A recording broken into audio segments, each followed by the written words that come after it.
प्रशांत किशोर न सिर्फ political level पर बल्कि पर्सनल लेवल पर भी आपके नेताओं को टारगेट कर रहे हैं। प्रशांत किशोर एक राजनीतिक फरेब है। मैं तो उनको परेशान किशोर कहता हूँ। तो उनकी भाव भंगिमा देखेंगे, एकदम परेशान सा व्यक्तित्व, बाल बिखरा हुआ है, दाढ़ी बिखरी हुई है। जिस राजनीतिक पार्टी का उदय फर्जीवाड़े से हुआ हो, उस राजनीतिक पार्टी से क्या अपेक्षा करती हैं? राष्ट्रीय अध्यक्ष किसको बनाते हैं? वह व्यक्ति जो भारतीय जनता पार्टी से चुनाव लड़ा हो, भारतीय जनता पार्टी का टिकट काट दिया गया हो, उसको वो राष्ट्रीय अध्यक्ष बनाते हैं। तो इनके यहाँ तो जो भारतीय जनता पार्टी का जो छठुआ माल जिसको कहते हैं, उस छठुआ माल से बिहार का विकास करना चाहते हैं। प्रशांत किशोर ने एक बहुत बड़ा गंभीर आरोप बीजेपी पर लगाया है, मोदी जी पर खास तौर पर लगाया है कि जितनी फैक्ट्रियां या जितना डेवलपमेंट होता है सेंटर से सीधा गुजरात पहले पहुंचता है, बिहार आखिरी में आता है। जब ये जनता दल यू में थे तो एक पटना यूनिवर्सिटी का चुनाव हुआ था और पटना यूनिवर्सिटी के चुनाव में ये जिस उम्मीदवार को लेकर घूम रहे थे उसकी धांधली के लिए वाइस चांसलर के घर पे चले गए थे। उस समय के विद्यार्थी परिषद के कार्यकर्ता उनको घेर लिए थे। वो क्यों नहीं बताते कि बिहार को 2 एसईजेड नरेंद्र मोदी जी ने दिया है? वो क्यों नहीं बताते कि बिहार को इंडस्ट्रियल कॉरिडोर नरेंद्र मोदी जी ने दिया है? बिहटा में ड्राई पोर्ट का काम नरेंद्र मोदी जी ने दिया है। बिहार में 47 इथेनॉल के प्लांट को मंजूरी केंद्र सरकार ने दी है कि बिहार इथेनॉल का हब हो जाए। शुरू से राजनीति से दूसरे पार्टी को चुनाव में मदद करके धनोपार्जन किए हैं और इस बार भी जनसुराज के माध्यम से लगभग 46 से 50 करोड़ रुपया अभी तक के बिहार के कार्यकर्ता और गरीब राजनीतिक कार्यकर्ताओं से 50 करोड़ रुपया वसूल चुके हैं। प्रशांत किशोर 50 करोड़ ले चुके हैं दावेदारी देने के नाम। आपको क्या लगता है कि तेजस्वी आज जिस कंडीशन में है, 2020 का जो चुनाव था, 2025 का जो चुनाव है, कहीं दिक्कत तो नहीं कर देंगे आपको? उनकी राजनीतिक समझ कहाँ है? उन बिहार के नब्ज को देखा कहाँ है? बिहार को समझा कहाँ है? उनका आगमन सिर्फ इसलिए है कि वो लालू प्रसाद यादव जी की बेटे हैं। इसके अलावा उनकी कोई राजनीतिक पूंजी नहीं है।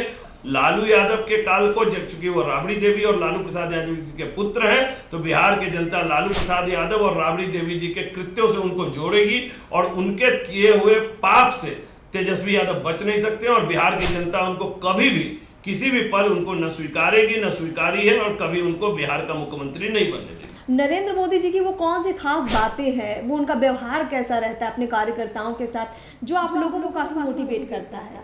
अभी कुछ दिन पहले पटना में एक रोड शो हुआ था और रोड शो के बाद पटना में कुछ गिने चुने पदाधिकारियों के साथ माननीय नरेंद्र मोदी जी ने बैठक ली थी।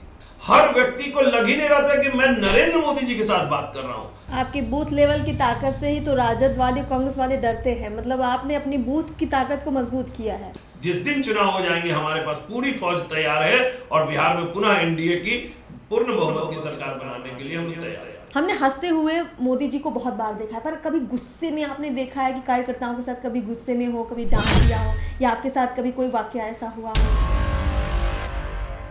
बिहार में तो दबदबा लालू यादव का रहा, फिर आपने बीजेपी चुन लिया। भ्रष्टाचार के आकंठ भ्रष्टाचार में लालू प्रसाद यादव और कांग्रेस डूबी हुई थी। कुम्हरार का बेटा हूं, कुम्हरार का रहने वाला हूं और कुम्हरार ही मेरा गांव है।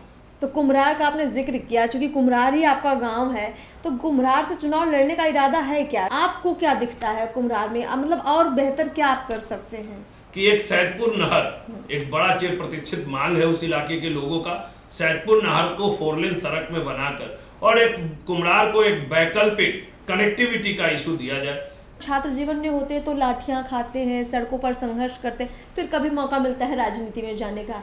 आपने कभी लाठियां खाई हैं? बिहार में आपको सबसे खराब नेता कौन सा लगता है? परेशान किशोर। प्रशांत किशोर की बात करें। परेशान किशोर सबसे बढ़िया नेता।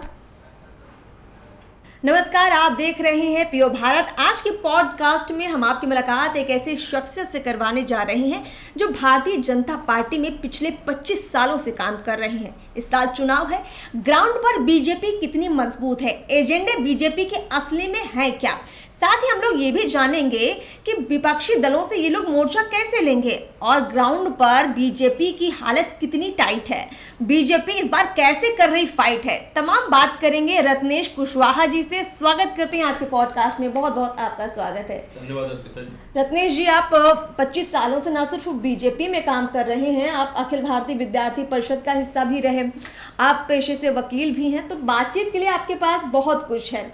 लेकिन हम थोड़ा फोकस कर लेते हैं अभी बीजेपी के एजेंडे पर, पहले हम ज़रूर बात करेंगे। बिहार के लोग ज़रूर जानना चाह रहे हैं कि आप नीतीश कुमार जी के साथ हैं, आपके साथ चिराग पासवान है, आपके साथ जीतन राम मांझी हैं, लेकिन बीजेपी अपने स्तर पर ग्राउंड में क्या कर रही है? देखिए अर्पिता जी, भारतीय जनता पार्टी एक संगठनात्मक पार्टी है और हम लोग सालों भर पार्टी के संगठनात्मक गतिविधियों के माध्यम से, अपने पार्टी के कार्यक्रमों के माध्यम से जनता के साथ हम लोग अपने जुड़ाव को बनाए रखते हैं। और चुनाव एक उसका एक पड़ाव है। स्वाभाविक तौर पर राजनीतिक दल चुनाव में अपनी सफलताओं के लिए काम करता है, लेकिन हम लोग का जुड़ाव और कार्य सालों भर और 5 साल अनवरत चलता है। यह भारतीय जनता पार्टी की कार्य पद्धति है और उसी के नाते हम लोग काम कर रहे हैं। और साथ ही साथ जो हमारी सरकार है, वो विगत जो सरकार ने काम किया है विगत वर्षों में, उसका निश्चित तौर पे मजदूरी हमारे बिहार की जनता देगी। बिहार का अद्भुत विकास विगत में दिनों में बिहार की सरकार ने किया है और जैसा कि हम सब जानते हैं कि बिहार आज विकास की रफ्तार की ओर बढ़ चुका है। बिहार में जैसा हम सबको पता है कि कुछ ही दिन पहले माननीय प्रधानमंत्री जी ने पूर्णिया एयरपोर्ट का उद्घाटन किया और पूर्णिया एयरपोर्ट के उद्घाटन से जो बिहार के सर्वांगीण विकास की बात हम लोग करते हैं, वो उस कदम में एक बड़ा स्टेप है। सीमांचल भी विकास के रास्ते में हम लोग के साथ जुड़ गया है और बिहार को आप देखेंगे तो बिहार पूरी तरह विकास के रास्ते पे आगे बढ़ चुका है। बिहार का जो पिछला बजट है, हम सबको पता है कि 3,27,000 करोड़ का बजट बिहार के वर्तमान वित्त मंत्री और उप मुख्यमंत्री सम्राट चौधरी जो आदि द्वारा प्रस्तुत किया गया है। हाल ही में भारत सरकार के स्टैटिस्टिकल डिपार्टमेंट ने एक डेटा प्रस्तुत किया है जो बताया कि बिहार की जीडीपी 5 लाख करोड़ से ऊपर का हो गया है। बिहार का जो विकास रफ्तार है वह पूरे देश में उत्तर प्रदेश के बाद द्वितीय स्थान पे है और बिहार 8.64 प्रति वर्ष के दर से आगे बढ़ रहा है। बिहार में पर कैपिटा इनकम, जिसके बारे में हम सभी चिंतित रहते थे, उसमें भी 11.5% के रफ्तार से उछाल आया है। बिहार में इंडस्ट्रियलाइजेशन का एक दौर आया है। आज इथेनॉल की 9 फैक्ट्रियां बिहार में चालू हो चुकी हैं। बिहार में कोको कोला के बॉटलिंग प्लांट बक्सर और बेगूसराय में आ गए हैं। बिहार के बिहटा में ड्राई पॉट मिला है और आपको जानकर अर्पिता जी बड़ी खुशी होगी कि एसीजेड आज तक बिहार में एक भी कार्यरत नहीं थी, लेकिन वर्तमान नरेंद्र मोदी की सरकार ने बेतिया और बक्सर में 2 एसीजेड अलॉट किए हैं और इंडस्ट्रियल कॉरिडोर के माध्यम से गया में एक बड़ा इंडस्ट्रियल कॉरिडोर का भी मार्ग केंद्र सरकार ने प्रशस्त किया है और बिहार इंडस्ट्रियलाइजेशन की तरफ भी बढ़ा है। साथ ही साथ आप जानेंगे कि बारसलीगंज में अडानी ग्रुप के द्वारा वहां पर अल्ट्राटेक सीमेंट का 1 साल पहले ही शिलान्यास हो गया और अगले साल तक वो कार्यरत हो जाएगा। और कुछ ही दिन पहले अडानी पावर्स के द्वारा भी बिहार में एक मेगा पावर प्रोजेक्ट की भी परिकल्पना और उसका भी प्रोजेक्ट साइन हो गया और उसका भी शिलान्यास हो गया है। तो बिहार इंडस्ट्रियलाइजेशन के क्षेत्र में बढ़ रहा है। युवाओं को बड़ी मांग होती थी रोजगार, बिहार ने 10 लाख रोजगार पिछले 5 वर्षों में दिया है, सरकारी रोजगार। और पूरे रोजगार की बात करेंगी तो लगभग 40 लाख लोगों को रोजगार देने का काम बिहार की सरकार ने काम किया है। वो अपने आप में अभूतपूर्व है और ये बिल्कुल विकास के उस दौर की तरफ बिहार को ले जाने का काम चल रहा है जिसकी परिकल्पना हम सभी बिहारी करते थे। रत्नेश जी, तेजस्वी यादव, राहुल गांधी इसी मुद्दे पर पीछे पड़े हैं कि बिहार में नौकरियां नहीं है, बिहार में पलायन हो रहा है। एसआईआर का मुद्दा भी अभी देखिए कितना छाया रहा, तो इनको कैसे आप झेलेंगे? अभी अर्पिता जी, आप 16 दिन राहुल गांधी और तेजस्वी यादव एक यात्रा पर थे। 16 दिनों तक उन्होंने बिहार पे क्या बात करी? उन्होंने बिहार में सिर्फ वोट चोरी और एसआईआर का विषय बताया और एसआईआर एक ऐसा फेल बिंदु जिसको सुप्रीम कोर्ट ने सही ठहराया। सुप्रीम कोर्ट ने उसके ऊपर मुहर लगाई कि एसआईआर का जो मुद्दा है वह बिल्कुल करेक्ट है। क्यों नहीं ये मुद्दे पे आते हैं? हम भी तो चाहते हैं कि बिहार में विकास के मुद्दे पर चुनाव हो। क्यों नहीं बिहार में विकास के मुद्दे पर वो डिबेट करते हैं? वो लोग मुद्दों से भटकाना चाहते हैं, वोट चोरी की बात करते हैं, वो जाति की बात करते हैं, वो धर्म की बात करते हैं, लेकिन विकास के बिंदु पर नहीं आते हैं। आज बिहार के ग्रोथ पर चर्चा करें ना, बिहार के इंडस्ट्रियल पॉलिसी पे चर्चा करें, बिहार में रोजगार जो दे रही है उस पर चर्चा करें, बिहार के सर्वांगीण विकास पर चर्चा करें। आज बिहार की सड़कें मैं दावे के साथ कह सकता हूं कि भारत में सर्वश्रेष्ठ नहीं तो भारत में सर्वश्रेष्ठ से सेकंड नहीं है। बिहार की ग्रामीण सड़कें देश की सबसे विकसित राज्यों से भी बेहतर ग्रामीण की सड़कें हमारे यहाँ है। हमारे यहाँ बिजली की उपलब्धता देश के सबसे विकसित राज्यों से भी बेहतर बिजली की उपलब्धता है। तो इन विषय पर तो चर्चा की है नहीं, 16 दिन घूमे पूरे बिहार में। प्रशांत किशोर को नहीं भूलेंगे ना, लेकिन प्रशांत किशोर न सिर्फ पॉलिटिकल लेवल पर बल्कि पर्सनल लेवल पर भी आपके नेताओं को टारगेट कर रहे हैं। सम्राट चौधरी को लीजिए या फिर आप दिलीप जायसवाल जी की बात कर लीजिए, किसी को नहीं छोड़ा उन्होंने। देखिए, प्रशांत किशोर एक राजनीतिक फरेब है। मैं तो उनको परेशान किशोर कहता हूँ, क्योंकि वो परेशान दिखेंगे आपको। अच्छा। आप उनको जब भी देखेंगे तो उनकी भाव भंगिमा देखेंगे, एकदम परेशान सा व्यक्तित्व, बाल बिखरा हुआ है, दाढ़ी बिखरी हुई है और पूरा परेशान। वैनिटी वैन से निकलते हैं और गाड़ी में बैठते हैं और जानबूझ के परेशान दिखने का प्रयत्न करते हैं। बिहार में वो आए, तू बताना चाहेगा ना, जिस राजनीतिक पार्टी का उदय फर्जीवाड़े से हुआ हो, उस राजनीतिक पार्टी से क्या अपेक्षा करती हैं। 2 अक्टूबर 2024 को मिलर हाई स्कूल के ग्राउंड में प्रशांत किशोर ने अपने पार्टी की घोषणा की, आप सभी उसके अंग रहे होंगे। लेकिन उसके 2 साल पहले ही वो दिल्ली में हेली रोड के पते पे एक राजनीतिक पार्टी बनाते हैं, जिसमें सम मिश्रा उसके राष्ट्रीय अध्यक्ष होते हैं, और उस पार्टी का वो 2 साल के बाद यहाँ जनता के सामने आते हैं। तो इसका मतलब वो फरेब से शुरुआत करते हैं। राष्ट्रीय अध्यक्ष किसको बनाते हैं? वह व्यक्ति जो भारतीय जनता पार्टी से चुनाव लड़ा हो, भारतीय जनता पार्टी के चुनाव लड़ने के बाद भारतीय जनता पार्टी का टिकट काट दिया गया हो, उसको वो राष्ट्रीय अध्यक्ष बनाते हैं। उनके यहाँ किशोर कुमार मुन्ना उनके राजनीतिक नेता बने हुए हैं, भारतीय जनता पार्टी ने उनको टिकट काट दिया तो किशोर कुमार मुन्ना को घुमा रहे हैं। तो इनके यहाँ तो जो भारतीय जनता पार्टी का जो छठुआ माल जिसको कहते हैं, उस छठुआ माल से बिहार का विकास करना चाहते हैं। तो पी के छठुआ माल लेके घूम रहे हैं। बिल्कुल छठुआ माल लेके घूम रहे हैं। और आपको याद करा देना चाहता हूं, जब यह जनता दल यू में थे तो एक पटना यूनिवर्सिटी का चुनाव हुआ था, और पटना यूनिवर्सिटी के चुनाव में ये जिस उम्मीदवार को लेकर घूम रहे थे और जो उस समय के लोगों को चुनाव लड़ाने का प्रयास कर रहे थे, उसकी धांधली के लिए वाइस चांसलर के घर पे चले गए थे। उस समय के विद्यार्थी परिषद के कार्यकर्ता उनको घेर लिए थे और लगभग 6 घंटे तक वो नजरबंद रह गए, वाइस चांसलर के घर से निकले नहीं। तो जो विद्यार्थी के चुनाव में, स्टूडेंट्स के चुनाव में धांधली करने के लिए बक्सा बदलने की नीचता पर उतर चुका हो, वह व्यक्ति राजनीति की क्या बात करेगा। उसके ऊपर बिहार की बात के नाम पर उस व्यक्ति को दूसरे का एजेंडा चुराने का FIR है, उस घटना में वो अभियुक्त है, बेल पर चल रहे हैं। झूठ बोलते हैं अपने बारे में कि बहुत बड़े विद्वान है, कहते हैं कि हम UNO 8 साल रहे हैं, किसी भी UNO के डायरेक्ट एम्प्लॉयमेंट पे नहीं थे। UNO कई सारे NGOs को फंड करती है, उसी में से किसी एक NGO के यहाँ कार्यरत थे। तो जो व्यक्ति की पूरी राजनीतिक यात्रा झूठ और फरेब पे टिकी हो, वो हमको कहाँ चैलेंज करेंगे।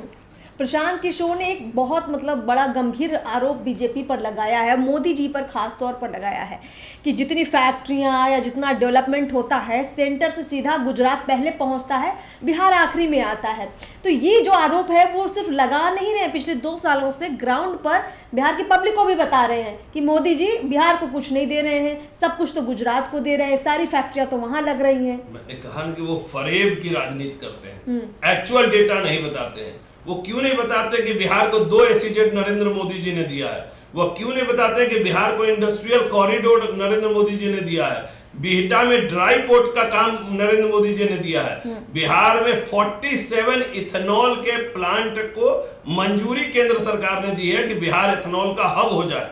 बिहार में मखाना बोर्ड की स्थापना करने के लिए नरेंद्र मोदी जी ने ऊपर से केंद्र सरकार से मंजूरी दी है। बिहार में मढ़ौरा का बना हुआ रेल चक्का कारखाना का रेल इंजन आज अफ्रीका में एक्सपोर्ट हो रहा है, वो भी तो केंद्र सरकार की परियोजना है। तो सच्चाई से लोगों को दिग्भ्रमित करने का काम करते हैं। चूंकि प्रशांत किशोर जी के लिए राजनीति सेवा का साधन नहीं है, राजनीति धनोपार्जन का उनका विषय है। शुरू से राजनीति से दूसरे पार्टी को चुनाव में मदद करके धनोपार्जन किए हैं, और इस बार भी जनसुराज के माध्यम से, मैं अर्पिता जी आज आपके पॉडकास्ट के माध्यम से कहना चाहता हूं कि वो धनोपार्जन के लिए जनसुराज की स्थापना किए हैं। आपको जानकर आश्चर्य होगा कि वो विधानसभा के उम्मीदवारों को टिकट मांगने के नाम पर जो उनके यहाँ आवेदन करते हैं उससे 21,000 रुपया लेते हैं, और अब तक लगभग 22,000 लोगों ने उनके यहाँ आवेदन किया है। 22,000 को अगर आप 21,000 से गुना करेंगी तो लगभग 46 से 50 करोड़ रुपया अभी तक के बिहार के कार्यकर्ता और गरीब राजनीतिक कार्यकर्ताओं से 50 करोड़ रुपया वसूल चुके हैं। प्रशांत किशोर 50 करोड़ ले चुके हैं दावेदारी देने के नाम पे विधानसभा के प्रत्याशियों के नाम पर। अच्छा, तो ये तो उनका धनोपार्जन का पुराना विषय है। तो बिहार के भोली भाली जनताओं को दिग्भ्रमित करके और उनसे पैसा उगाही का करने का जनसुराज एक पार्टी बनी है। प्रशांत किशोर ने तो खैर बहुत आरोप लगाए हैं, लेकिन हम बात अब आप पर कर लेते हैं। क्योंकि रत्नेश जी, बिहार में मुद्दे कई हैं और सबसे बड़ा मुद्दा है बेरोजगारी का मुद्दा है। और मैं तेजस्वी पर एक बार फिर से लौटूंगी, क्योंकि उनके पिता लालू यादव, माँ राबड़ी दोनों बिहार के सीएम रहे। अभी तेजस्वी फिर से सीएम बनना चाहते हैं। उनकी हर यात्रा में उनकी जो पब्लिक है या उनके समर्थक है, सीएम फेस के रूप में ही उनको प्रस्तुत करें। खुद तेजस्वी अपने आप को सीएम प्रोजेक्ट कर चुके हैं। आपको क्या लगता है कि तेजस्वी आज जिस कंडीशन में है, 2020 का जो चुनाव था, 2025 का जो चुनाव है, कहीं दिक्कत तो नहीं कर देंगे आपको? देखिए, तेजस्वी यादव जी की कोई राजनीतिक समझ नहीं। एक चम्मच, जिसको कहते हैं चांदी का चम्मच लिया हुआ व्यक्ति राजनीति में आया। उनकी बस उपलब्धि इतनी है कि उनके पिताजी माननीय लालू प्रसाद यादव जी रहे हैं और उनकी माता राबड़ी देवी जी रही। उनकी राजनीतिक समझ कहाँ है? उन बिहार के नब्ज को देखा कहाँ है? बिहार को समझा कहाँ है? उनसे क्या अपेक्षा लोग कर सकता है? राजनीति में उनका आगमन सिर्फ इसलिए है कि वो लालू प्रसाद यादव जी की बेटे हैं। इसके अलावा उनकी कोई राजनीतिक पूंजी नहीं है। और बिहार की जनता लालू यादव के काल को, जब चूंकि वो राबड़ी देवी और लालू प्रसाद यादव जी के पुत्र हैं, तो बिहार की जनता लालू प्रसाद यादव और राबड़ी देवी जी के कृत्यों से उनको जोड़ेगी, और उनके किए हुए पाप से तेजस्वी यादव बच नहीं सकते। और बिहार की जनता उनको कभी भी, किसी भी पल उनको न स्वीकारेगी, न स्वीकारी है, और कभी उनको बिहार का मुख्यमंत्री नहीं बनने देगी। चलिए, तो तेजस्वी यादव के लिए तो बड़े चैलेंजेस हैं, लेकिन अब बात बीजेपी की करते हैं। देखिए, नरेंद्र मोदी एक ऐसा चेहरा है, प्रधानमंत्री नरेंद्र मोदी का एक ऐसा चेहरा है। अगर आप किसी गरीब महिला से, किसी अनपढ़ व्यक्ति से, या किसी एक ऐसे व्यक्ति से जिसको राजनीति की कोई समझ नहीं है, वो भी उनके बारे में जानता है और उन्हें पहचानता है। तो हमारे दर्शक बहुत सारे उनके व्यक्तिगत जीवन को भी समझना चाहते हैं, क्योंकि उनके तमाम रैलियों का आपने प्रभाव देखा है और उनके साथ बड़े नज़दीकी से आप रहे रत्नेश जी। तो हम जानना चाहेंगे कि नरेंद्र मोदी जी की वो कौन सी खास बातें हैं, वो उनका व्यवहार कैसा रहता है अपने कार्यकर्ताओं के साथ, जो आप लोगों को काफ़ी मोटिवेट करता है? देखिए अर्पिता जी, नरेंद्र मोदी जी को मैं उनके पूरे व्यक्तित्व को, इतना बड़ा व्यक्तित्व है कि सूर्य को दीपक दिखाने के समान होगा, लेकिन मैं प्रयास करता हूँ। नरेंद्र मोदी जी एक 3 तरह के व्यक्तित्व जीवन में रहे हैं। एक प्रचारक के जीवन में लंबे समय काम किया उन्होंने, लगभग 20-25 वर्षों तक, 15-20 वर्षों तक। उसके बाद गुजरात के मुख्यमंत्री के रूप में उन्होंने लगभग 15 वर्षों तक, और उसके बाद प्रधानमंत्री के रूप में काम कर रहे हैं 11 वर्ष तक। तो लगभग 25 वर्षों तक किसी एडमिनिस्ट्रेशन को हेड करने का उनका एक अनुभव रहा है। और भारतीय जनता पार्टी में संगठन महामंत्री के रूप में भी उन्होंने 10-15 वर्षों का लंबा काम किया है। तो एक व्यक्ति जो समाज के बीच काम किया हो, एक व्यक्ति जो संगठन के बीच काम किया, और एक व्यक्ति जो सरकार के बीच काम किया, तो एक ऐसा बहुआयामी व्यक्तित्व है जिसके बारे में बहुत सारी चीजें मैं बताना चाहूंगा। मैंने उनको दोनों रूप में देखा है। एक नरेंद्र मोदी जी जो आम जनता से जब मिलते हैं तो उनका जो पर्सनैलिटी और लोगों के साथ जो कनेक्ट, और उनकी जो ओरेटिंग स्किल है, जनता के मर्म को समझते हैं, जनता के चीजों को समझते हैं। और जब वो एडमिनिस्ट्रेटिव हेड, सरकार के मुखिया होकर प्रधान सेवक के रूप में काम करते हैं, तो वो उनका जो सामाजिक बैकग्राउंड है, जब वो समाज में काम किए तो लोगों की जरूरतों को समझते हैं। नरेंद्र मोदी जी को आप देखेंगे कि एक गरीब परिवार के घर शौचालय जैसे विषय को लेकर आए, क्योंकि उन्होंने महसूस किया कि गरीब की बेसिक जरूरतें क्या है। तो शौचालय देने का काम किया। शौचालय देने के बाद उन्होंने उसको घर दिया। घर देने के बाद उसको उज्ज्वला योजना के माध्यम से चूल्हा दिया। उनके घर तक सरकार के पैसे सीधे पहुंच जाए तो जनधन खाता दिया। हर घर में बिजली हो तो बिजली दिया। बिजली देने के बाद गरीब परिवार बीमारी में न टूट जाए तो आयुष्मान कार्ड दिया। आयुष्मान कार्ड के बाद घर में भोजन बने इसलिए 5 किलो राशन दिया। और उसके बाद वृद्धा और विधवा पेंशन के माध्यम से गरीब लोगों तक कुछ धनों का भी समागम किया। तो एक परिवार चलाने के लिए गरीब परिवारजन के छोटी छोटी चीजों को चिंता करके और बिहार नहीं पूरे देश के 25 करोड़ आबादी को गरीबी रेखा से ऊपर लेकर आने का काम नरेंद्र मोदी जी की सरकार ने किया। ये देश की जनता के लिए किया। और वैश्विक परिदृश्य पे हम सबको पता है कि आज भारत का डंका पूरे देश में बज रहा है। अमेरिका हमारे ऊपर टैरिफ लगाया तो उसको किस प्रकार जवाब देने का काम नरेंद्र मोदी जी ने किया है। और एससीओ समिट में जो उनका व्यक्तित्व हम सब के सामने आया वो सब हम लोग के लिए उदाहरण है। लेकिन एक मैं अनछुआ पहलू बताता हूं। मैं संगठन का कार्य करता हूं और पिछले लोकसभा में क्लस्टर इंचार्ज मगध का रहा और उसके बाद सदस्यता प्रभारी और कई पार्टी के संगठन की बैठकों में नरेंद्र मोदी जी के साथ बैठने का मुझे अनुभव हुआ। मेरा व्यक्तिगत मानना है कि वो नेता बहुत बड़े हैं लेकिन मुझे व्यक्तिगत तौर पे एक बहुत बड़े संगठनकर्ता दिखते हैं। जब वह संगठन की बैठक लेते हैं तो उस संगठन की बैठक में अगर 100 हो, 150 हो, 200 लोग हो, हर व्यक्ति को लगता है कि नरेंद्र मोदी जी हम ही से संवाद कर रहे हैं। और कार्यकर्ता को प्रधानमंत्री जी कार्यकर्ताओं की बात को सुनते हैं। अभी कुछ दिन पहले पटना में एक रोड शो हुआ था और रोड शो के बाद पटना में कुछ गिने चुने पदाधिकारियों के साथ माननीय नरेंद्र मोदी जी ने बैठक ली थी। सौभाग्य से उस बैठक में मुझे भी बैठने का सौभाग्य मिला। हर व्यक्ति को लग ही नहीं रहा था कि मैं नरेंद्र मोदी जी के साथ बात कर रहा हूं। लग रहा था कि पार्टी के कोई वरिष्ठ पदाधिकारी। इतना सहज भाव, इतना सरल व्यक्तित्व कि अभिभूत हूं मैं उस व्यक्ति के संगठनात्मक कौशल से। और निश्चित तौर पर नरेंद्र मोदी जैसा व्यक्ति ये सामान्य व्यक्ति नहीं, यह महामानव है। और हम लोग भारतीय जनता पार्टी के कार्यकर्ता के नाते और इस देश के नागरिक के नाते हम सभी को हर्ष का विषय है कि ऐसा व्यक्ति आज देश और पार्टी का नेतृत्व कर रहा है। जो नरेंद्र मोदी ट्रंप के साथ बैठते हैं तो ट्रंप भी असहज महसूस करने लग जाते हैं।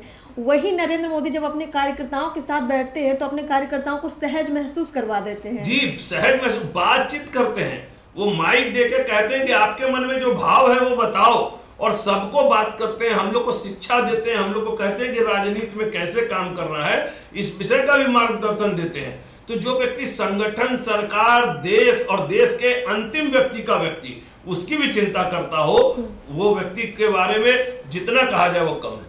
रत्नेश जी, चूंकि अभी आपने बताया कि आप मिथिला के प्रभारी के रूप में नियुक्त हैं और जो मेरी जानकारी है आपने तो लगभग 10 चुनाव भी देखे हैं। ज़रूर मैं उस अनुभव को समझूंगी। सबसे पहले मैं उस अनुभव को भी समझूंगी जहां आपने जीवेश मिश्रा जी के साथ एक ऐसा सदस्यता अभियान चलाया जिसने रिकॉर्ड भी कायम किया। बिहार की अगर बात करें तो ग्राउंड पर कैसे आपने सदस्यता अभियान को लिया? बीजेपी ने कितना रिकॉर्ड तोड़ सदस्यता अभियान किया है, कितने लोगों को जोड़ा है? इस बार जो हम लोग अब सदस्यता अभियान चला तो पहले सदस्यता अभियान भारतीय जनता पार्टी में एक लंबे समय तक चलता था। लेकिन इस बार केंद्र में विनोद तावरे जी हम लोग के सदस्यता प्रभारी पूरे देश के थे। उन्होंने एक टारगेट दिया कि नहीं, इस बार हम लोग को 2 महीने के अंदर प्राथमिक सदस्यता को संपन्न कर लेना है और उसके उपरांत 1 महीने के अंदर सक्रिय सदस्यता को संपन्न कर लेना है। तो बिहार में इस बार रिकॉर्ड तोड़ 75 लाख प्राथमिक सदस्य हम लोगों ने बनाने का काम किया है। और इसके लिए बिहार, उसका लाभ हम लोग को ये हुआ कि जब भारतीय जनता पार्टी 77,000 बूथों पे जब हम लोग बूथ कमेटी बनाने गए तो 77 लाख के ही जो हमारे कार्यकर्ता थे वो हर बूथ पे हमारे पहले से भारतीय जनता पार्टी के सदस्य कार्यकर्ता उपलब्ध थे। और उसका लाभ हुआ कि हम लोग की 77,000 में से 70,000 बूथों पे भारतीय जनता पार्टी की पूरी बूथ कमेटी बन गई। ये हमारे सदस्यता के अभियान की दूसरी बड़ी सफलता है। साथ ही साथ सक्रिय सदस्यता में बिहार में आज के डेट में 1,20,000 हमारे पास सक्रिय सदस्य है। हमारे पास एक पूरी फौज है जो अभी आगामी चुनाव में हमारे लिए काम करेगी। फ्रंट पर, बूथ पर लड़ने वाली एक पूरी संख्या है। और सक्रिय सदस्यता अभियान की सफलता निश्चित तौर पे बिहार में हम लोग को आगामी जो चुनाव होना है उसमें अपना परिणाम देने का काम करेगी। आपकी बूथ लेवल की ताकत से ही तो राजद वाले, कांग्रेस वाले डरते हैं। मतलब आपने अपनी बूथ की ताकत को मजबूत किया है। तो भारतीय जनता पार्टी, तो मैंने बताया ना कि भारतीय जनता पार्टी के लिए संगठन सिर्फ चुनाव लड़ने की मशीनरी नहीं है, संगठन सेवा का मशीनरी है। तो हम लोग सामाजिक कार्यों के माध्यम से सालों भर अपने कार्यकर्ता के माध्यम से जनता के बीच जाते हैं। सामान्य दिनों में जनता के बीच में जो सरकार की योजनाएं हैं उनको लेकर जाते हैं, जनता को सरकारी योजनाओं को लेकर एजुकेट करते हैं। समय समय पर हम लोग सेवा के प्रकल्प चलाते हैं, चाहे कोरोना हो या कोई विपरीत परिस्थिति आती है तो समाज की सेवा करने का भी काम हम लोग करते हैं। इसीलिए हम लोग की बूथ कमेटी बनी है, हमारे कार्यकर्ता तत्पर हैं। जिस दिन चुनाव हो जाएंगे हमारे पास पूरी फौज तैयार है और बिहार में पुनः एनडीए की पूर्ण बहुमत की सरकार बनाने के लिए हम लोग तैयार हैं। रत्नेश जी, मोदी जी के बारे में लोग बहुत कुछ जानते भी हैं और जानना चाहते भी हैं, मगर आप सवाल करो, हमने हंसते हुए मोदी जी को बहुत बार देखा है, पर कभी गुस्से में आपने देखा है कि कार्यकर्ताओं के साथ कभी गुस्से में हो, कभी डांट दिया हो, या आपके साथ कभी कोई वाकया ऐसा हुआ हो? नहीं, नरेंद्र मोदी जी का यह स्वरूप तो हमको अर्पिता जी कभी देखने को नहीं मिला। लेकिन मैं एक अनुभव आपको साझा करना चाहता हूँ। लोकसभा का 2019 का चुनाव था और बिहटा एयरपोर्ट पे पाटलिपुत्र की सभा के लिए नरेंद्र मोदी जी आए थे और नरेंद्र मोदी जी वहां पर अपने सर्विस प्लेन से लैंड किए और उसके बाद उनको हेलीकॉप्टर से अपनी अगली सभा में जाना था। तो उस बीच में हेलीकॉप्टर को रेडी होने में 2-4-5 मिनट का समय था। हम लोग उस समय प्रांत के बड़े साधारण से कार्यकर्ता थे, हम लोग मुश्किल से 10-12 कार्यकर्ता थे। नरेंद्र मोदी जी को जहां लगा कि उनको 2 मिनट रुकना है तो उन्होंने हम सभी को अपने पास बुला लिया, सुनो सभी तक, और हम सभी से इतना सरल भाव से चर्चा की, अच्छा तुम क्या हो। तो उस समय मैं पटना साहिब लोकसभा का प्रभारी था। पटना साहिब में कैसा चल रहा है, रविशंकर जी की कैसी स्थिति है। हमारे साथ कुछ पाटलिपुत्रा लोकसभा के भी कार्यकर्ता थे, उनसे पाटलिपुत्रा लोकसभा का विषय लिया और लिया तो हम लोग को लगा कि जितनी बातें हम लोग को पटना साहिब लोकसभा के विषय में पता नहीं है या पाटलिपुत्रा के वहां, उससे ज्यादा नरेंद्र मोदी जी इक्विप्ड थे। तो मुझे यह जानकर घोर आश्चर्य हुआ कि 543 सीटों पर हम लोग चुनाव लड़ रहे हैं और उसकी बेसिक जमीन की एक एक मुद्दों की उस व्यक्ति को जानकारी है। तो उनके अध्ययन से हम लोग अभिभूत थे और हम लोग के कार्यकर्ताओं के साथ हम लोग को लगा ही नहीं कि देश के और दुनिया के इतने सर्वश्रेष्ठ बड़े नेता से हम लोग के साथ इंटरेक्शन हो रहा है और इतनी सहज भाव में उनके साथ हम लोगों ने बात करने का लगा और लगा कि हम लोग के बीच के कोई अभिभावक है जो हम लोग का मार्गदर्शन कर रहे हैं। बहुत शार्प माइंडेड है मोदी जी की, मतलब जो याददाश्त है बहुत ज़्यादा कह सकते हैं कि तीखी है या ऐसी है जिसमें सब कुछ समाहित वो कर लेते हैं। मतलब याददाश्त तो निश्चित तौर पे नरेंद्र मोदी जी का याददाश्त तो बिल्कुल एक संगठनकर्ता के रूप में जो व्यक्ति को मिल लेते हैं निश्चित तौर पे उसके नाम के सहित याद रखते हैं। कोई कार्यकर्ता जो 20 साल 25 साल 30 साल पहले उनके साथ काम किया हो और वो बैठक में मिल जाए तो नाम से ही उसको रिकॉग्नाइज करते हैं और नाम से ही बुलाते हैं। तो नरेंद्र मोदी जी के ईश्वर उनको स्वस्थ रखे और जितना उनका शार्प दिमाग जैसा आप बता रही हैं, निश्चित तौर पे तीव्र बुद्धि और विलक्षण प्रतिभा, उनके लिए ये सारे शब्दावली कम पड़ जाएंगे। बिल्कुल। रत्नेश जी से हमने तमाम बातचीत की और इस बातचीत के सिलसिले में मेरी दिलचस्पी रत्नेश जी आपके बारे में जानने पर भी है, क्योंकि आप संगठन में 5 नहीं 25 सालों से हैं और इस 25 साल का मतलब है एक जीवन का वो हिस्सा जो आप पूरा झोंक देते हैं। आपने संगठन में अपने आप को झोंक दिया है। मेरा सवाल रहेगा किस लिए, क्योंकि आप पेशे से तो लॉयर भी हैं, आप अच्छा खासा जीविकोपार्जन, पैसे, धन दौलत वहाँ भी कमा सकते थे, नाम रुतबा वहाँ पर भी था, तो आप पॉलिटिक्स में किस लिए आ गए? देखिए अर्पिता जी, विद्यार्थी परिषद से मिले संस्कार कहीं ना कहीं जिस समाज से आप कमाते हैं और जिस समाज से कुछ पाते हैं तो उस समाज के लिए भी आपका कोई दायित्व बनता है। उस दायित्व के निर्वहन के लिए मैं भारतीय जनता पार्टी में आया और लाल कृष्ण आडवाणी जी का व्यक्तित्व से प्रेरणा लेकर आया। लाल कृष्ण आडवाणी जी को मैं अपना आदर्श उस वक्त मानता था, आज भी मानता हूँ। एक घटना हुई थी हवाला घोटाला, और हवाला घोटाला में जैन बंधुओं के डायरी में एक नाम आया था, उसमें लिखा हुआ था LKA, शॉर्ट फॉर्म में लिखा हुआ था, और LKA के बगल में लिखा हुआ था 5 लाख। तो उस समय के पार्टियों ने यह आरोप लगाया, भारतीय जनता पार्टी विपक्ष में थी, कांग्रेस के समय यह घोटाला हुआ था कि यह LKA का फुल फॉर्म लाल कृष्ण आडवाणी होता है और आडवाणी जी ने 5 लाख रुपया लाया है, ऐसा उनको आरोप लगा। आपको जानकर आश्चर्य होगा, एक बिरला उदाहरण है इस भारतीय राजनीति में कि आडवाणी जी ने सारे पदों से इस्तीफा दे दिया। उस समय विपक्ष के नेता थे, उन्होंने सारे पद से इस्तीफा देके उन्होंने कमिटमेंट किया इस देश की जनता के साथ कि मैं तब तक कोई पद पे नहीं आऊंगा जब तक मेरा नाम इसमें क्लीन चिट आ जाए। उस समय ना FIR हुआ था, ना उनको कोई चार्जशीट हुआ था, ना उनके ऊपर कोई सिर्फ एक आरोप लगने के मात्र से उन्होंने सारे राजनीतिक पदों से त्यागपत्र दे दिया अर्पिता जी। और बाद में जब यह बात अनुसंधान के क्रम में स्पष्ट हुआ कि वो LK कोई लखन चंद अग्रवाल करके कोई व्यक्ति थे, उनके नाम पर यह पैसा था, और तब वो राजनीतिक जीवन में वापसी लिए। तो मुझे उनसे प्रेरणा मिलती है कि राजनीति में शुचिता के माध्यम से रहना चाहिए। राजनीति सेवा का माध्यम है। भारतीय जनता पार्टी में मैं उसी एजेंडा और उसी कमिटमेंट के साथ आया और उसी माध्यम से काम कर रहा हूं। आज भी वकालत के पेशे से मैं समाज के लोगों को जो भी संभव सहयोग होता है वो करने का प्रयास करता हूं, और राजनीति के माध्यम से भी बिहार विकास हो, बिहार देश के विकास की रफ्तार में साथ में शामिल चले, हमारा घर जहां पटना है वो विकसित हो, हमारा विधानसभा कुमरार हो वो विकसित हो, उसके लिए मैं कृत संकल्पित रहता हूं। क्योंकि हमको लगता है कि एक नागरिक का कर्तव्य अपने धनोपार्जन और परिवार के साथ साथ जिस समाज में आप उठते हैं, जिस समाज में आप बैठते हैं, और उस समाज को भी आगे ले जाने के लिए आपकी भूमिका निश्चित तौर पर होना चाहिए। और मैं इसी नाते भारतीय जनता पार्टी में, भारतीय जनता पार्टी से पुरानी कांग्रेस है वैसे देखा जाए तो, और बिहार में तो दबदबा लालू यादव का रहा, फिर आपने बीजेपी चुन लिया। देखिए, जिस समय हम लोग पढ़ लिख रहे थे, कॉलेज में थे, 98 से 2000 का दौर, उस समय आप गौर करेंगे कि भ्रष्टाचार के आकंठ भ्रष्टाचार में लालू प्रसाद यादव और कांग्रेस डूबी हुई थी, और भारतीय जनता पार्टी निश्चित तौर पे समाज के परिवर्तन के लिए लगी हुई थी।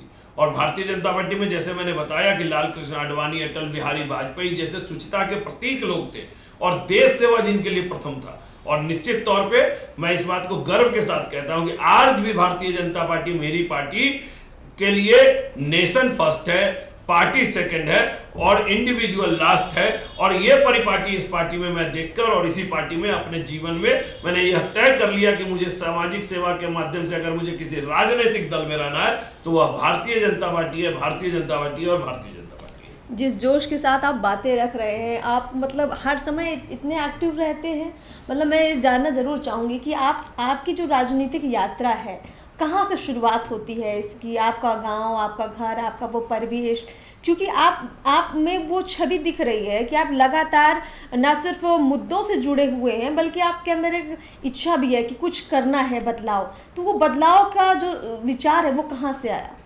देखिए, मेरा घर, मैं जिस समय मैं राजनीति में आया वो पटना मध्य, पटना के अंदर एक सीट होता है, वहीं का कार्यकर्ता रहा। पटना मध्य में मेरा मंडल उस समय महेंद्रू मंडल हुआ करता था, अब वो बट के मुसल्लापुर मंडल हो गया। और पटना मध्य बाद में जब परिसीमन 2004 में हुआ तो पटना मध्य बदलकर कुमरार विधानसभा हो गया। तो मैं पटना महानगर में रहा। सबसे पहले भारतीय जनता पार्टी में आया तो मैं क्रीड़ा मंच का जिला अध्यक्ष के रूप में काम किया। क्रीड़ा मंच के बाद पटना महानगर, इससे पहले आप अखिल भारतीय विद्यार्थी परिषद विद्यार्थी तो छात्र जीवन का भी थोड़ा छात्र जीवन में मैं पटना लॉ कॉलेज इकाई में विद्यार्थी परिषद के लिए काम किया, वहाँ का सदस्यता अभियान का काम देखा।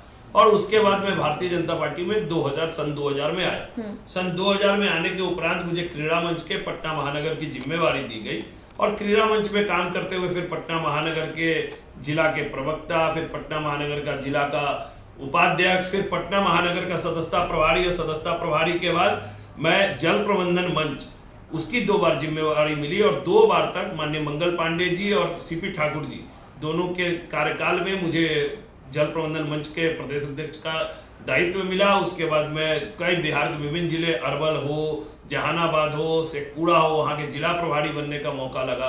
बाद में मैं अनुशासन समिति, आज भी मेरे जिम्मे बिहार प्रदेश के अनुशासन समिति की भी जिम्मेवारी है। और बाद में सम्राट चौधरी जी के टीम में मुझे प्रदेश मंत्री का जवाबदेही मिला। उस समय मेरे साथ मगध के क्षेत्र में काम करने का अनुभव मिला, और अभी वर्तमान में माननीय दिलीप जायसवाल जी ने मुझे पुनः प्रदेश मंत्री और साथ में मुझे मिथिला के क्षेत्र में काम करने का मौका दिया है। लेकिन मैं मुख्य रूप से कुमरार का बेटा हूँ, कुमरार का रहने वाला हूँ, और कुमरार ही मेरा गाँव है। आपको जानकर आश्चर्य होगा कि हमारा मोहल्ला पटना में शहर होने के बावजूद आज भी चकमुसल्लापुर एक गाँव है, और उस गांव के अंदर आज भी पंचायत एग्जिस्ट करता है, और गांव की जितनी संस्कार और फॉर्मेलिटीज होती है वो भी वहां एग्जिस्ट करता है। मेरे कुमरार में मेरे घर का ही खेत हुआ करता था, जहां आज मोनूलक स्टेडियम है, जो राजेंद्र नगर है, जो मैला टंकी वाला वो पूरा इलाका देखती है, हमारे पूर्वज वहां खेती करते थे। तो कुम्हरार का आपने जिक्र किया, चूंकि कुम्हरार ही आपका गांव है, तो कुम्हरार से चुनाव लड़ने का इरादा है क्या? क्योंकि कुम्हरार की सीट सुनने में आ रहा है कि खाली हो रही है। अर्पिता जी, हम लोग पार्टी के कार्यकर्ता हैं और जैसा आपको बताया कि भारतीय जनता पार्टी में हम लोग इस ध्येय से आते हैं कि नेशन फर्स्ट, पार्टी सेकंड और सेल्फ लास्ट। तो मेरा भी ध्येय वही है, लेकिन निश्चित तौर पर राजनीतिक कार्यकर्ता होने के नाते महत्वाकांक्षा, अपेक्षा होना भी स्वाभाविक है। हम लोग पार्टी जो निर्णय लेगी उस पर निश्चित तौर पे हम लोग है, लेकिन निश्चित तौर पे अगर पार्टी मौका देती है, हम लोग को कहीं से भी पार्टी को इच्छा लगती है और पार्टी हम लोग को मौका देती है, तो मेरा गांव है, मेरा खेत है, मेरा घर है, तो वहां पर तो मुझे निश्चित तौर पे काम करने में खुशी की अनुभूति होगी। और एक युवा होने के नाते जो भी नए आइडियाज हो सकते हैं कुम्हरार के विकास के लिए, डेवलपमेंट के लिए, जो हमारे पूर्व के नेता लोगों ने किया है उसको और आगे बढ़ाने की परंपरा में काम करेंगे। नहीं तो कुम्हरार के लिए निश्चित रूप से अभी तो बहुत कुछ काम होना बाकी है, क्योंकि हम उस विधानसभा में जा चुके हैं पहले भी, तो अभी लगता है काफ़ी कुछ और विकास की ज़रूरत है। आपको क्या दिखता है कुम्हरार में, मतलब और बेहतर क्या आप कर सकते हैं? देखिए, कुम्हरार में पूर्व में सुशील कुमार मोदी जी और बाद में अरुण सिन्हा जी इसका लगातार नेतृत्व और प्रतिनिधित्व करते आए हैं और कुम्हरार में काफी विकास हुआ है। हम सबको पता है कि कुम्हरार में जल जमाव एक बड़ी समस्या होती थी। आज बहुतायत इलाके में कुम्हरार से वो जल जमाव की समस्याएं का निराकरण हुआ है। निश्चित तौर पे विकास एक अनवरत चलने वाली प्रक्रिया है और कुम्हरार को और विकसित किया जा सकता है। उसके नाते जो मुझे 2-3 एजेंडे लगते हैं कि एक सैदपुर नहर, एक बड़ा चिर प्रतीक्षित मांग है उस इलाके के लोगों का, सैदपुर नहर को 4 लेन सड़क में बनाकर और एक कुम्हरार को एक वैकल्पिक कनेक्टिविटी का इशू दिया जाए। मेट्रो का बड़े पैमाने पर काम चल रहा है और आपको जानकर एक बड़ा आश्चर्य होगा, सुखद आश्चर्य है कुम्हरार के लोगों के लिए कि सर्वाधिक मेट्रो स्टेशन के स्टॉपेज कुम्हरार विधानसभा में पड़ते हैं। आप भूतनाथ से शुरू करिए, मलाही पकड़ी आइए, राजेंद्र नगर रेलवे स्टेशन, मोनूल हक स्टेशन, साइंस कॉलेज और पीएमसीएच तक यह पूरा इलाका कुम्हरार के लोगों की सुविधा के लिए मिलेगा। तो कुम्हरार के 80% लोगों को मेट्रो की योजना मिलेगी, लेकिन वो और तेजी गति से काम पूरा हो, इसमें निश्चित तौर पर हम लोग चाहेंगे कि बढ़े। कुम्हरार में कई बड़े कॉलोनीज है, पटना का आप कहिएगा हर्ट कहिएगा कि कंकरबाग कॉलोनी हो गया, राजेंद्र नगर कॉलोनी हो गया, बहादुरपुर हाउसिंग कॉलोनी हो गया। ये कॉलोनीज बहुत अपने जमाने में अच्छे बने थे, लेकिन समय के साथ उसमें कई तरह के कमियां आ रही हैं। तो मुझे लगता है कि उन कमियों को दूर करना, कुम्हरार में रहने वाले निवासियों को और बेहतर मूलभूत समस्याओं को, मूलभूत सुविधाओं को हम देने का निश्चित तौर पे संकल्पित हो सकते हैं। और विशेषकर कुम्हरार के युवाओं को, कुम्हरार में बहुत पार्क है, लेकिन हम सबको महसूस करिएगा अर्पिता जी कि कुम्हरार में प्लेग्राउंड नहीं है। बच्चों को खेलने के प्लेग्राउंड और मॉर्निंग ट्रैक वॉकर्स का हो गया है, तो कुम्हरार के युवाओं को खेलने का उचित माहौल मिले। मोनूल हक स्टेडियम में बीसीसीआई बड़ा क्रिकेट स्टेडियम बना रही है, रेनबो मैदान के भी परिसर में इंडोर स्टेडियम में कन्वर्ट हो जाने से खेलने की जगहों का थोड़ी कमी हो गई है। तो मेरा एक एजेंडा है कि बिहार कुम्हरार के यूथ के लिए एक खेलने का बढ़िया साधन, वहां के यूथ को, यंगस्टर्स को गैजेट से दूर होकर और प्लेग्राउंड में बच्चे आए हमारे नई जनरेशन के और अच्छा खेले और अच्छा स्वस्थ बने, इसके ऊपर भी मुझे काम करने का निश्चित तौर पे इच्छा है, अगर पार्टी और संगठन मौका देती है। रत्नेश जी, आपका जो ये अभी आपने जो बात कही कि खेलने के लिए बच्चों के लिए व्यवस्था होनी चाहिए, मुझे लगता है सिर्फ कुम्हरार के लिए नहीं, बल्कि चूंकि आप बीजेपी के वरिष्ठ नेता हैं, ये व्यवस्था पूरे बिहार के हर बच्चे के लिए होनी चाहिए और हर कॉलोनी में कम से कम एक पार्क की व्यवस्था। अगर चूंकि ये पॉडकास्ट है और आपके माध्यम से हमें लगता है बिहार की पब्लिक की बात हम आपसे कह रहे हैं, जिसकी डिमांड हम आपसे जनता के रूप में कर रहे हैं। अर्पिता जी, बिल्कुल मैं आपके विचार से सहमत हूं। मैं चूंकि उसमें कुम्हरार के परिप्रेक्ष्य में ये बात रख रहा था, इसलिए मैंने कुम्हरार की बात कही। निश्चित तौर पे मेरा मानना है कि गैजेट से दूर करने के लिए प्लेग्राउंड को बढ़ावा देना चाहिए और हम सभी को, हमारे बच्चों को एक स्वस्थ बनाने के लिए उसको खेलने और खिलाने में लाना पड़ेगा। बच्चा वही जूझने की सबसे पहले ट्रेनिंग पाता है, हारने और जीतने के हारने के अवसाद और जीतने के एक्साइटमेंट उसको महसूस करने के लिए जो पहली जगह मिलती है वो प्लेग्राउंड है। तो बच्चों को हम लोग को प्लेग्राउंड लाना पड़ेगा। जिस तरह से बुजुर्गों के लिए एक वॉकिंग ट्रैक उनके स्वस्थ रहने के लिए जरूरी है, बच्चों के सर्वांगीण विकास के लिए बच्चों का खेलकूद का ग्राउंड बहुत जरूरी है। और मैं इस पर निश्चित तौर पे कुम्हरार ही नहीं, पूरे बिहार में इसमें काम करने में इंटरेस्टेड रहूंगा। निश्चित तौर पे आपका विचार और आपका सुझाव बहुत ही अच्छा है। रत्नेश जी, अब मैं थोड़ा सा आपके छात्र जीवन पर बात ज़रूर करूंगी। बहुत सारे लोग जब छात्र जीवन में होते हैं तो लाठियां खाते हैं, सड़कों पर संघर्ष करते हैं, फिर कभी मौका मिलता है राजनीति में जाने का। आपने कभी लाठियां खाई हैं? राजनीति में तो स्वाभाविक तौर पे राजनीतिक आंदोलनों में जब हम लोग खासकर उस काल चक्र में जाएंगे, कई राजनीतिक आंदोलन हुए। आपको एक विशेष तौर पे एक उदाहरण बताता हूँ। वो 2000 मतलब विद्यार्थी परिषद तुरंत भारतीय जनता पार्टी में आया था और आशियाना नगर में 3 छात्रों को पुलिस ने गलत तरीके से गोली मार दी थी। एक बड़ा आंदोलन आशियाना कांड का हुआ था और उस समय हम लोग डाकबंगला पे पूरे बिहार बंद का आह्वान हुआ था और डाकबंगला का प्रदर्शन हम लोग कर रहे थे। डाकबंगला का प्रदर्शन कर रहे थे, कुछ उपद्रवी तत्व ने उसमें कुछ बसों में आग लगा दी और पुलिस ने बेतरतीब लाठीचार्ज उसमें किया। अच्छा। और उस लाठीचार्ज में स्वाभाविक है लाठियां खाना और लाठी से पिटाना तो उसका हिस्सा है जब आप राजनीतिक दल नेतृत्व करते हैं। और वो बड़ी लंबी बात क्यों जाए, अभी हाल में आप 2 साल पहले अभी जब बिहार में हम लोग विपक्ष में थे और एक बड़ा आंदोलन सम्राट चौधरी जी के नेतृत्व में गांधी मैदान से निकला और हम लोग राजभवन मार्च कर रहे थे, तो डाकबंगला पर भी हम लोग के बड़े नेता को लाठी लगी, हम लोग को भी लाठी लगी। तो सामाजिक और राजनीतिक आंदोलनों में जनता के मुद्दों को उठाने के लिए चाहे लाठी खाना हो और चाहे किसी भी हद तक जाना हो या सरकार में रहते हुए सरकार में अपनी सही बातों को पहुंचाना हो, मैं उसके लिए हमेशा तैयार हूं, तत्पर हूं और मेरा वो मिशन है। मतलब लाठी से डरेंगे नहीं और संगठन में भी डटे रहेंगे। बिल्कुल, लाठी से डरेंगे नहीं और संगठन में रहकर सरकार में बिहार की बेहतरी के लिए, कुम्हरार की बेहतरी के लिए जो भी संभव होगा वो करें। बीजेपी में आपको अनुशासन समिति का भी सदस्य बनाया गया है, आप उसके प्रभारी भी हैं। वो देखकर आपसे बातचीत करके लगता है आप मुस्कुराते नहीं हैं, आप काफी सख्त मिजाज में रहते हैं। नहीं, ऐसा नहीं है। मैं थोड़ा सार्वजनिक जीवन में यहाँ रहता हूँ लेकिन मुझे अपने पर्सनल हॉबीज काफी हैं। सामान्यतः अब समय का अभाव रहता है क्योंकि आप राजनीति और वकालत दोनों में फुल टाइम जॉब होता है, लेकिन उसके बावजूद मुझे जब भी छुट्टी मिलती है तो निश्चित तौर पे अपने मित्रों के साथ और खासकर मुझे ट्रैवलिंग मेरा हॉबी है, तो जितना अधिक से अधिक यात्रा करके और इस देश दुनिया को देखने और समझने का प्रयास करता हूँ और महसूस करता हूँ जब कुछ अच्छी चीजें देखता हूँ तो वो अच्छी चीजें हमारे बिहार में कैसे हो, हमारे कुम्हरार में कैसे हो, हमारा पटना कैसे बढ़िया तरक्की करे, निश्चित तौर पे उस पे हम लोग काम करना चाहते हैं और उसको बनाना चाहते हैं। कुछ मैं आपसे फायर राउंड करूंगी रत्नेश जी, उसके लिए रेडी रहिएगा।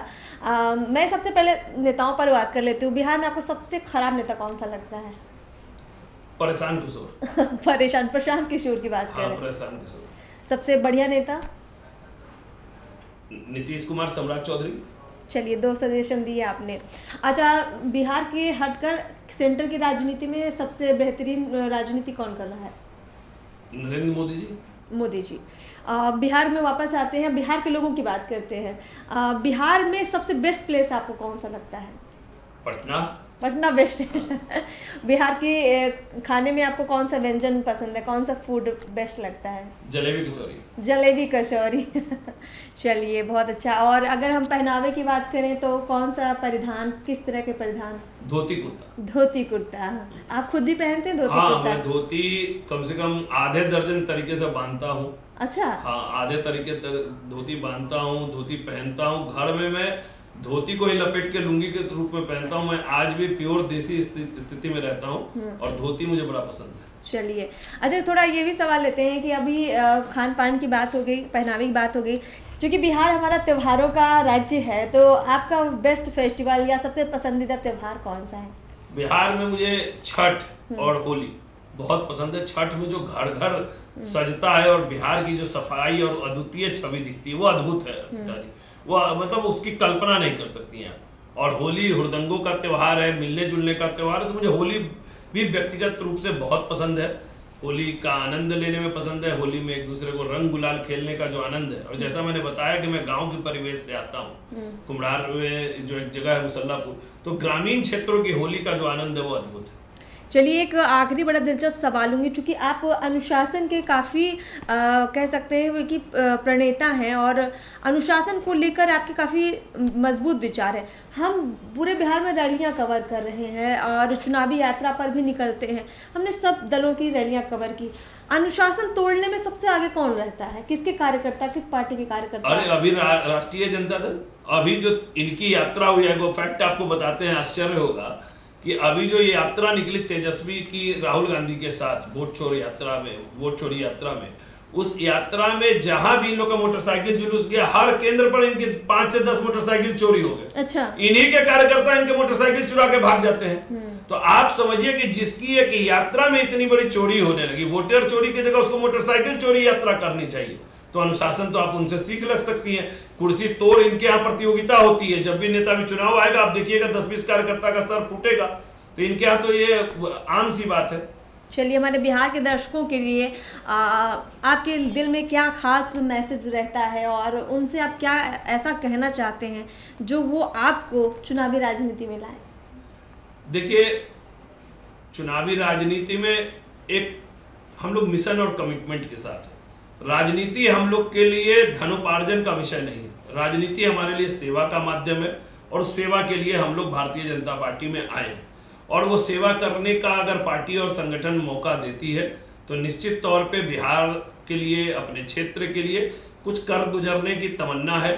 और उस कर के एक आदर्श परिकल्पना कि मेरा जो विधानसभा हो, मेरी जो क्षेत्र हो, वो बिहार में सर्वोत्तम और अव्वल हो। निश्चित तौर पे उस पर काम करने की एक उत्कंठा है, एक महत्वाकांक्षा है, एक आशा है और उसको करके दिखाएंगे। चलिए, बहुत बहुत शुक्रिया रत्नेश जी। इस पॉडकास्ट में आपने न सिर्फ अपने व्यक्तिगत जीवन के बारे में बल्कि राजनीति के समूचे अपने अनुभव को हमारे साथ साझा किया है और बीजेपी के एजेंडे को भी खुलकर बताया है। देखते हैं इस चुनाव में आप लोगों को कितनी सफलता मिलती है। आप लोगों को बहुत बहुत शुभकामनाएं। बहुत बहुत शुक्रिया हमसे बातचीत करने के लिए। बहुत बहुत शुक्रिया।